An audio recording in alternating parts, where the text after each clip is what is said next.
Good afternoon. Welcome to our weekly installment of What's Up Wednesdays. I'm Renee Weaver-Wright, and I'm a manager here at my Virtual Academy, and we're very happy to have you with us today.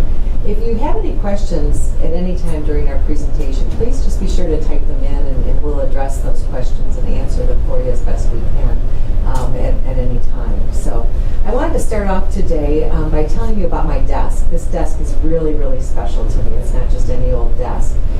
56 years ago this summer, my father, Howard Weaver, the founder of my Virtual Academy, sat on the other side of this desk and was interviewed by Byron Chapin to be a typing teacher at Pontiac Business Institute in Pontiac, Michigan. Mr. Chapin was the director of the school at that time, and he was also a teacher, and it was a business school that people would go to learn, mostly women, to learn how to be secretaries. And so Mr. Chapin taught a variety of different classes.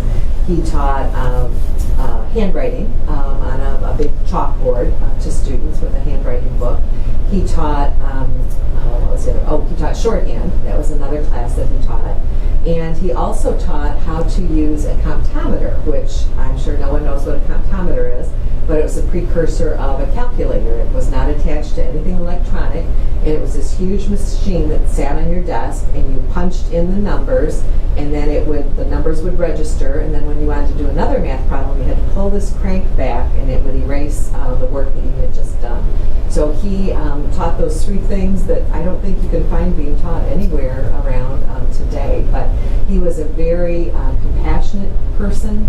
He was very kind and very loving, and he cared so much about his students and his students' success, and that his students would be successful in whatever their chosen area would be to go into.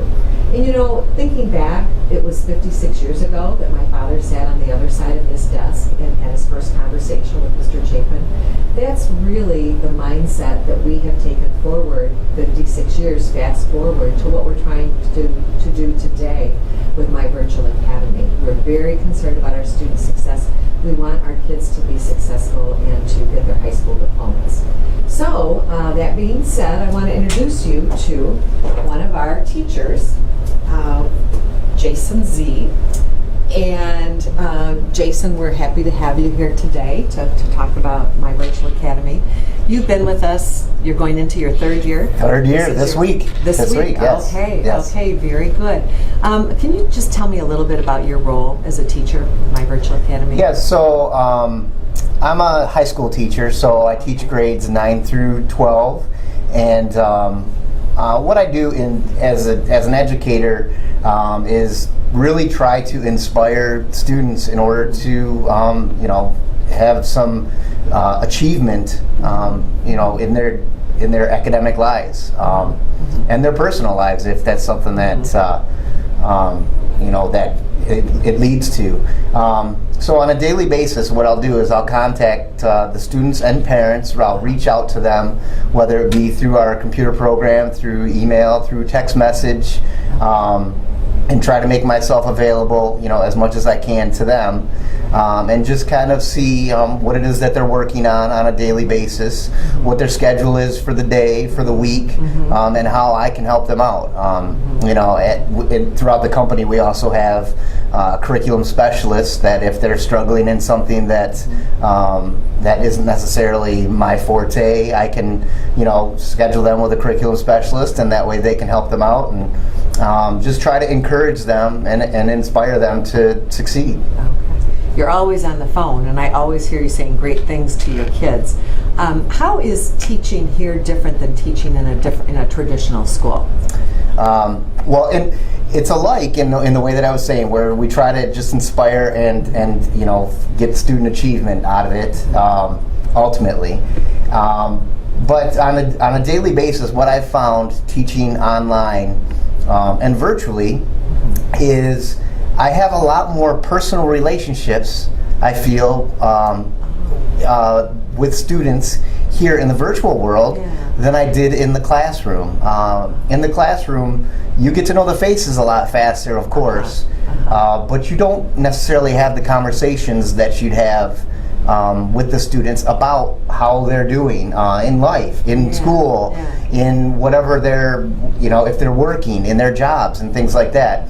You will have those conversations in a traditional setting, but because of the bell structure and things like that, the school day structure, the students don't necessarily get to reach out to you at their convenience.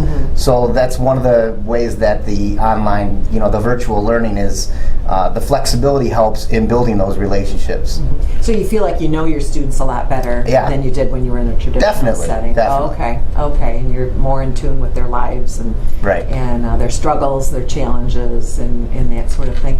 What kind of struggles do you see our students having in their personal lives that they confide in you, that different stuff they have going on? So some things that I'll see frequently is I'll see students that move throughout the year. Oh, okay. I think I've had a few students that have moved up to 3 times in one school year. It might be from one parent to the next. It might be to another relative. It might just be from city to city. That's one of the nice things about my virtual academy is that they can still stay in our school. When they move across the state, if that's the way that it works. Another thing is that a lot of them work full time. Okay. So that's one of the struggles that they have of balancing their schoolwork with the full-time work.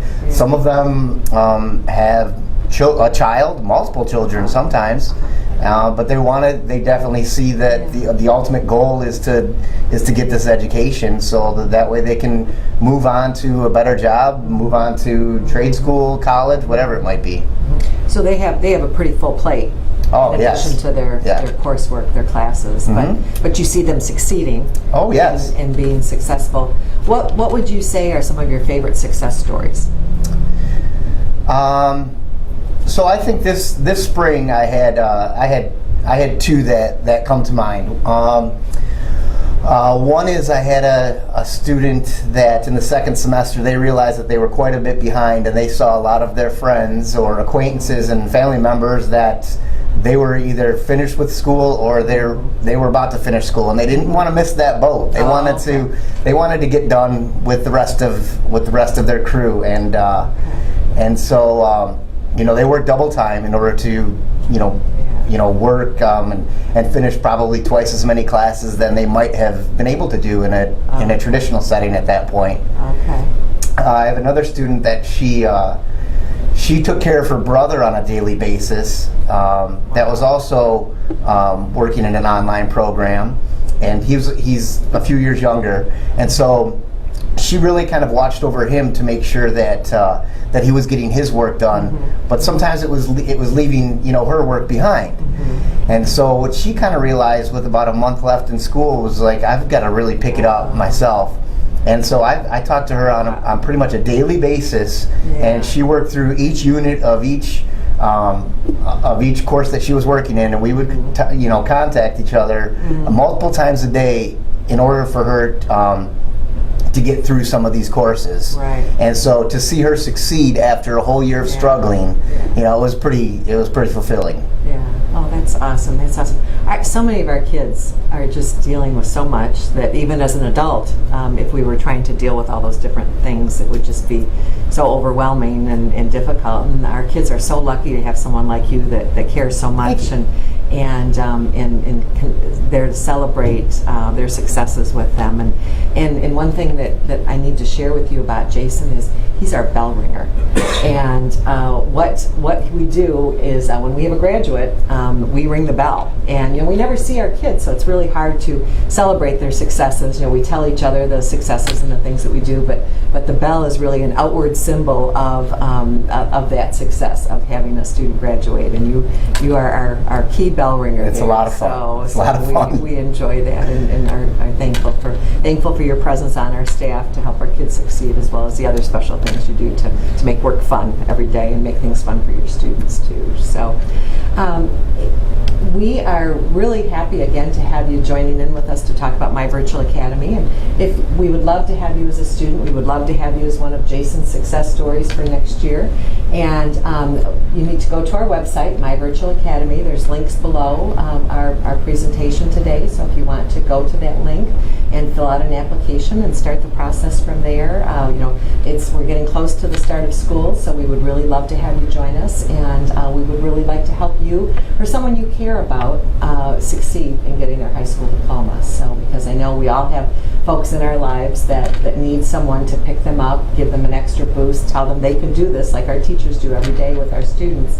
And so maybe you have someone in your life that you could help get in the right direction to getting their high school diploma. So go to our website, My Virtual Academy, look at our links, and we'll would love to have you. So thanks for joining us this Wednesday. Next Wednesday, Jamie H., who's one of our middle school teachers, will be joining us to talk about the cool things we do with our middle school kids. So thank you so much, and glad to have you. Thanks, Jason, Thank you for your kind words and all. So great. All right.